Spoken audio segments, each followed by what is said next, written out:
Hi friends. ఈరోజు మేము Kaleshwaram vlog అయితే చేస్తున్నాం. అక్కడ వ్యూ చూపిస్తాం. ఆల్మోస్ట్ మంచి గుడి, అట్లనే గోదావరి గంగ, ఇంకా బ్యారేజ్ ఇలా చాలా ఉన్నాయి. అక్కడికి వెళ్ళి మేము ప్రతి ఒక్కటి దాని గురించి చెప్తూ మీకు చూపిస్తాం. అంతేకాదు మధ్యలో పోతూ కూడా మీకు చూపిస్తాం.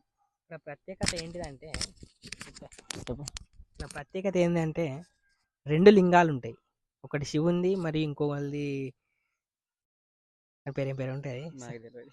యముంది. 2 లింగాలు ఉంటాయి. అదే ప్రత్యేకత అక్కడ. దాని గురించి వివరించి మంచిగా చూపెడతాం మీ అందరికి. చూసి ఆనందించి లైక్ కొట్టి షేర్ కొట్టండి. మరి సబ్స్క్రైబ్ కూడా చేసుకోండి. అట్లనే మధ్యలో పోతూ కూడా మేము కొన్ని క్లిప్స్ అయితే తీసాం. అవి కూడా మీరు చూసాను.